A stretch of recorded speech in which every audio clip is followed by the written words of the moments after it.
ലൂലാഷ് പടുകിലേക്ക് എല്ലാവർക്കും സ്വാഗതം. ഇന്നത്തെ വീഡിയോയിൽ റോ സിൽക്കിൽ തന്നെ ഡ്യൂപ്പ് വരുന്ന നൈറ സിൽക്ക് എന്ന ഫാബ്രിക്കിൽ കസ്റ്റമൈസേഷൻ ചെയ്തിരിക്കുന്ന സാരിയാണ് കാണിക്കുന്നത് കേട്ടോ. സാരി ചെസ്റ്റ് പോർഷനിലാണ് വർക്ക് വരുന്നത്. 16 ഇഞ്ചിലാണ് ഈ ഒരു വർക്ക് ചെയ്തിരിക്കുന്നത് കേട്ടോ. സാരിയിൽ ത്രെഡ് വർക്കും ബീഡ് വർക്കും മിക്സ് ആക്കിയുള്ള വർക്കാണ് ചെയ്തിരിക്കുന്നത്. 3 തരത്തിലുള്ള ത്രെഡുകളാണ് ഇതിനു വേണ്ടി യൂസ് ചെയ്തിരിക്കുന്നത്.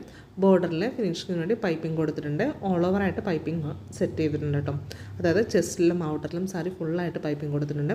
അതേപോലെ തന്നെ ബ്ലൗസിൻ്റെ ഫ്രണ്ട് നെക്കിൽ വർക്ക് ചെയ്തിട്ടുണ്ട്. നിങ്ങൾ സാരി എടുക്കുമ്പോൾ അത് വലത്തെ വശത്തായിരിക്കും ഈ ഒരു വർക്ക് വരുന്നത് കേട്ടോ.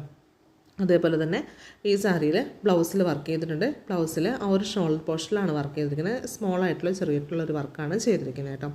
അതേപോലെ തന്നെ സാരിയിൽ നിങ്ങൾക്ക് 1 ലെയറായിട്ട് വെയർ ചെയ്യാവുന്നതാണ്. നീളടിക്കില്ല, നല്ല കംഫർട്ടാണ്. എങ്ങനെ വേണം നിങ്ങൾക്ക് വെയർ ചെയ്യാവുന്നതായിട്ട് 1 ലെയറായിട്ട്. ഇതിൻ്റെ കളർ ചാർട്ട് ഞാൻ കൊടുത്തിട്ടുണ്ട്. അപ്പോൾ താല്പര്യമുള്ളവർ കോൺടാക്ട് ചെയ്യാം കേട്ടോ. ഏത് കളർ ഷെയ്ഡിൽ വേണമെങ്കിലും ഈ പാറ്റേൺ ഇവിടെ നിന്ന് കസ്റ്റമൈസേഷൻ ചെയ്യാവുന്നതാണ്. അതേപോലെ തന്നെ ഈ നൈറ സിൽക്ക് എന്ന് പറഞ്ഞ ഫാബ്രിക് നിങ്ങൾക്ക് ധൈര്യമായിട്ട് 1 ലെയറായിട്ട് വെയർ ചെയ്യാൻ പറ്റുന്ന ഒരു ഫാബ്രിക്കാണ്. കാരണം അത് ഒട്ടും നീലടിക്കാത്തൊരു ഫാബ്രിക്കാണ്. ഇപ്പോൾ സ്കൂൾ ടീച്ചേഴ്സ്, പ്രായമായിട്ടുള്ള അമ്മച്ചിമാർ അവർക്കൊക്കെ യൂസ് ചെയ്യാവുന്നതാണ് കേട്ടോ. താല്പര്യമുള്ളവർ കോൺടാക്ട് ചെയ്യുക. നമുക്ക് ഓൾ ഓവർ ഇന്ത്യയും ഇൻ്റർനാഷണൽ ഡെലിവറിയും അവൈലബിൾ ആണ് കേട്ടോ. വീഡിയോ കണ്ടെല്ലാവർക്കും താങ്ക് യു. മാക്സിമം വീഡിയോ ഒന്ന് ഷെയർ ചെയ്യാൻ ശ്രമിക്കുക കേട്ടോ.